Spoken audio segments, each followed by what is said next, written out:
어떤 청년이 첫 데이트를 나갔어요. 멋지게 차려입고 아가씨에게 정말 잘 보이려고 고급 이탈리안 레스토랑에 갔습니다. 웨이터가 와가지고 주문을 받는데요. 손님 뭘 주문하시겠습니까?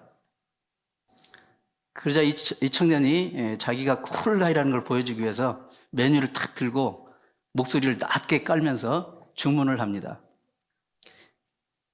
귀세페 스폼다루지 위에 치즈를 살짝 뿌려주세요. 그러자 이 웨이터가 손님, 그것은 우리 식당 주방장 이름인데요. 사람은 자기 자랑하려고 하면 금방 수치를 받게 됩니다. 그러나 예수님만 자랑하면 절대 탈이 없습니다. 예수님만 자랑하면 확실한 형통의 복이 있습니다. 하나님만 자랑하는 인생이 진짜 복된 삶이고 하나님만 자랑하는 가정이 진짜 복된 가정인 줄 믿습니다. 우리 하나님의 백성들은 하나님의 말씀을 통해서 우리 삶 가운데 어떻게 개입하시고 간섭하는지를 잘 보고 깨달을 수 있는 그런 눈이 있어야 됩니다. 하나님의 우리 삶 가운데 간섭하시고 개입하심이 축복입니다. 여러분, 20년 전에 미국 September 11, 9/11 그 테러 사건 기억하시죠? 잊을 수 없습니다. 그날 샘 제프라는 사람은 뉴스위크지 잡지 취재 기자였는데 그날 September 11 날 아침에 무역센터 있잖아요. 쌍둥이 빌딩. 무역센터에 취재 약속이 잡혀져 있어요. 일정이 잡혀져 있었는데 그날 그는 자기 기자 생활 처음으로 늦잠을 자버리고 말았어요. 그래서 결국은 약속을 펑크를 냈습니다. 나중에 이렇게 그가 고백을 했습니다.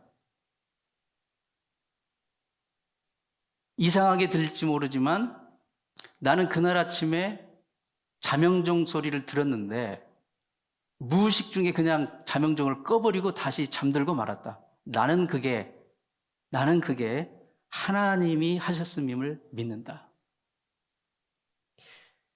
하나님은 때로 우리를 한 발 늦추게 하심으로써 우리 삶 가운데 놀라운 일을 행하실 때가 있습니다. 그날 아침에 또 이 세계 무역센터 협회 부회장이었던 데이빗이라는 사람은 그 사람이 아침 출근 시간이 8시 45분에 77층이었는데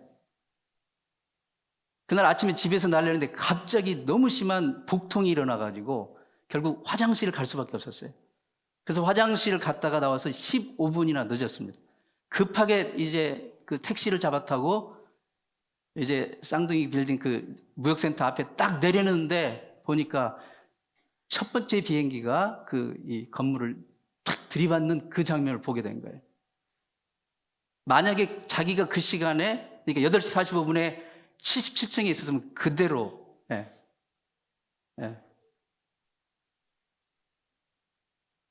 때로는 하나님이 우리 삶 가운데 고통을 허락하심으로써 하나님은 우리 삶 가운데 놀라운 일을 행하실 때가 있습니다.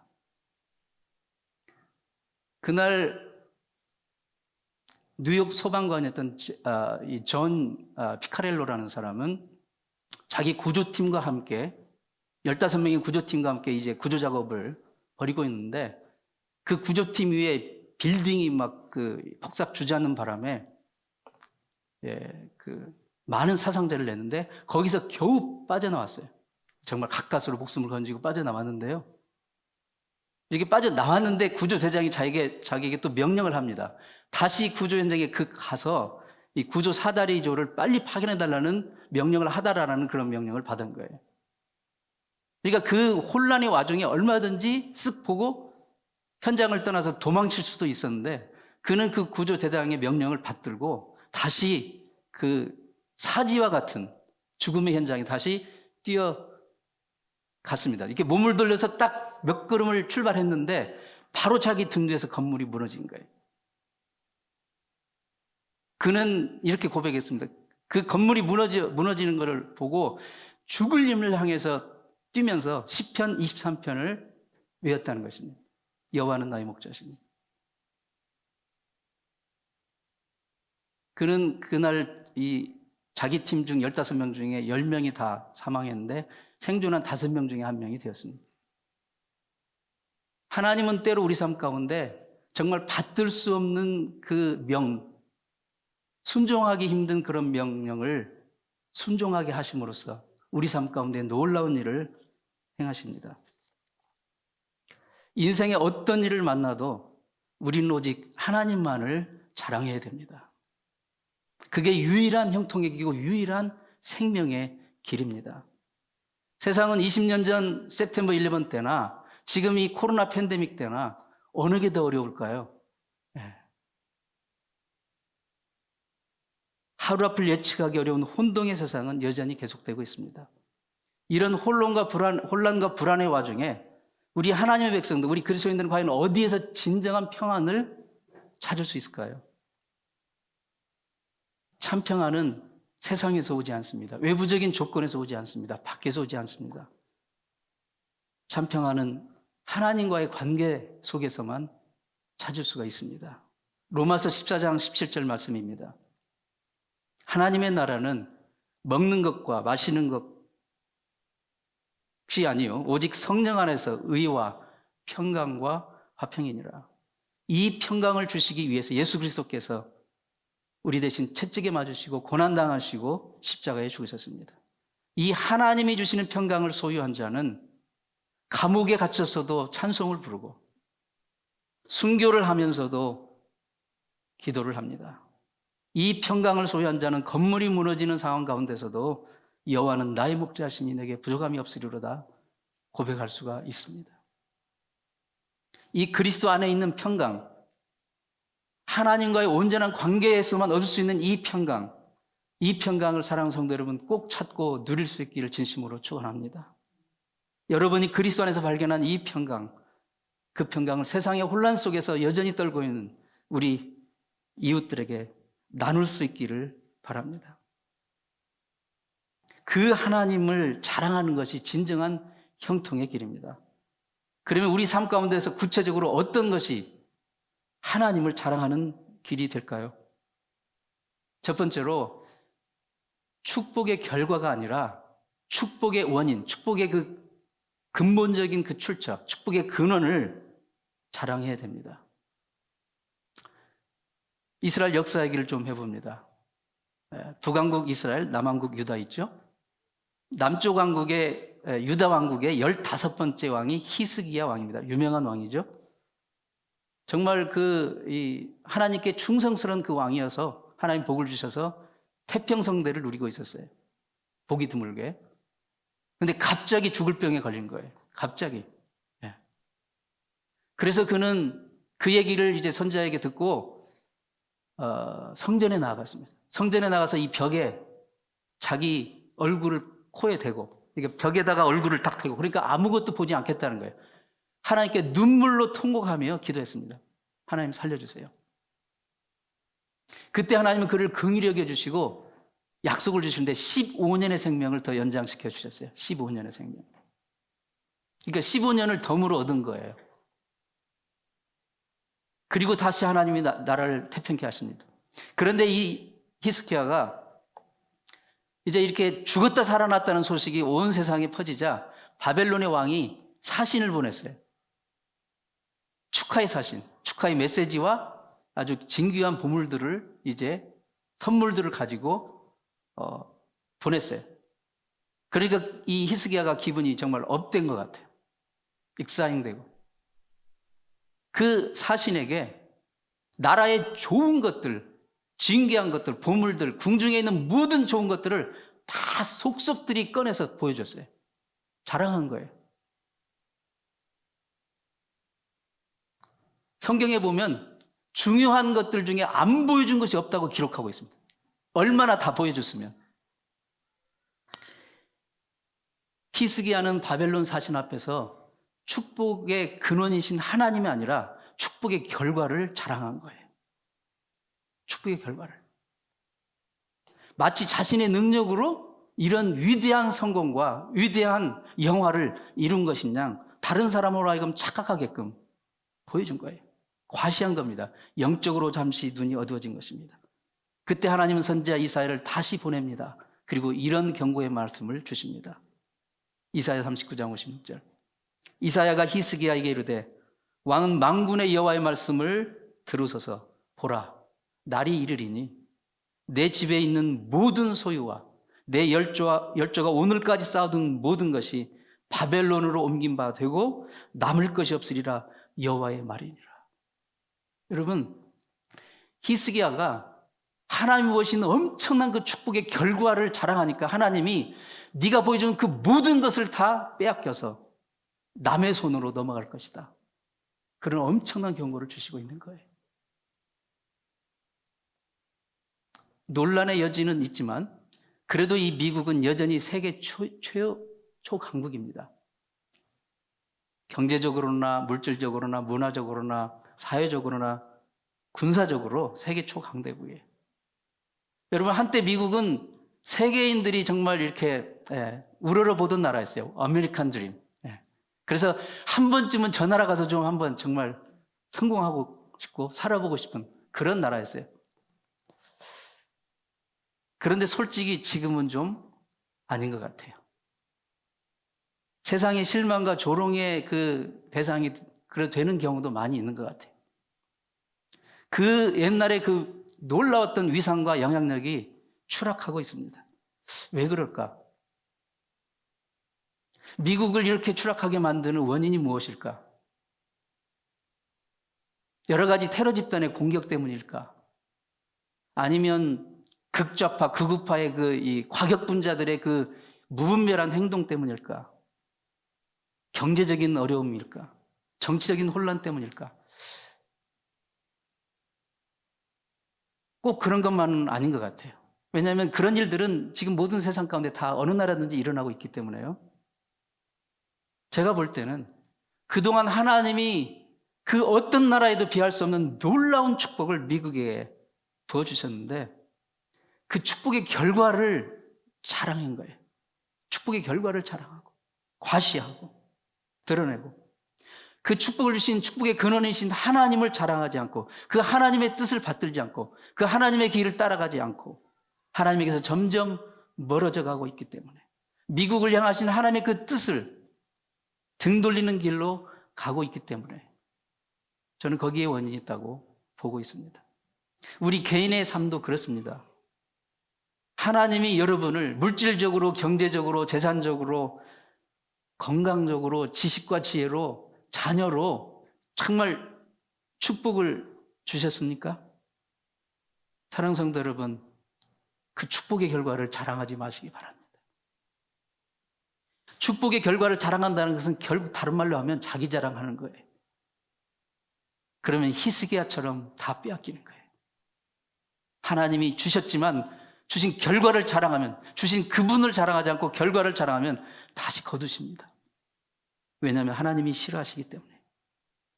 우리는 다만 축복을 주신 하나님만을 자랑해야 됩니다. 그게 진정한 지혜고 그게 진정한 형통의 길이고 생명의 길입니다. 두 번째로 우리가 구체적인 삶에서 하나님을 자랑한다는 것은 하나님을 아는 것을 자랑하는 것입니다. 나를 자랑하고 내가 누리고 있는 것, 내가 가지고 있는 것, 내가 성취한 것, 그것을 자랑하면요, 악취가 나는 거예요. 관계를 무너뜨립니다. 사람을 얻지 못합니다. 덕을 쌓지 못하는 거예요. 텍사스에 목장들이 큰 거 있잖아요. 위스콘신에도 목장들이 큰 게 있어요. 텍사스 목장 주인하고 위스콘신 목장 주인이 어느 날 만났어요. 둘 다 자랑하기 좋아하는 사람이에요. 그 서로 막 자기 자랑하게 이제 경쟁적으로 바쁜데 이 둘이 만났어요. 먼저 위스콘신 목장 주인이 자랑합니다. 우리 목장은 무려 125에이커나 돼. 엄청나게 크지. 그러자 텍사스 목장 주인이 곧바로 대응합니다. 우리 목장은 트럭을 몰고 이쪽 끝에서 해 뜰 때 출발하면 저쪽 끝에까지 해질 때까지도 이르지 못해. 그렇게 자랑을 하는 거예요. 그러자 위스콘신 목장 주인이 곧바로 대응합니다. 나도 한때는 오래전에는 시속 5마일도 못 가는 고물 트럭을 본 적이 있었지. 여러분, 우리가 교만해지는 이유가 무엇입니까? 교만해지는 이유 중 하나가 진짜 큰 사람을 만나지 못한 거예요. 진짜 대인을 만나지 못한 거예요. 여러분, 타이거 우즈 앞에서 골프 좀 친다고 자랑할 수 있습니까? 우리 청년들 테니스 좋아하시는데 페더러 앞에서 테니스 좀 친다고 자랑할 수 있을까요? 여러분, 그 미국 영화배우 존 트라볼타, 좀 나이 드신 분은 아실 겁니다. 존 트라볼타. 이 사람이요, 플로리다에 대저택을 가지고 있는데 이 저택에는 무려 비행기 경납고가 딸려 있어요. 그래서 비행기가 거기에 받쳐져 있고 그 비행기를 저기 트라볼타네 집이래요. 비행기가 한 대도 아니고 여러 대가 있더라고요. 그리고 옆에 있는 그게 개인 전용 활주로입니다. 여러분 집 큰 집 갖고 계십니까? 트라볼타네 집 앞에서 잭소리 할 수 있을까요? 나 저걸 보고 정말 안 부럽다, 안 부러워. 비행기를 제가 몰 줄 모르니까. 여러분, 그런데요, 세상 사람 눈에는 저게 정말 엄청나게 보고 대단하게 보이죠. 하지만 하나님 앞에서 아까 말한 그 대단했던 사람들, 그들의 모든 재산, 그들의 모든 재능, 그들의 모든 물질, 그들의 모든 명예, 인기 다 합쳐도 하나님 앞에서는 먼지 티끌 한 조각에도 미치지 못하는 거예요. 하나님이 그런 사람들이 가진 모든 것들을 다 합해도요, 하나님의 수에 칠 가치조차 되지 않습니다.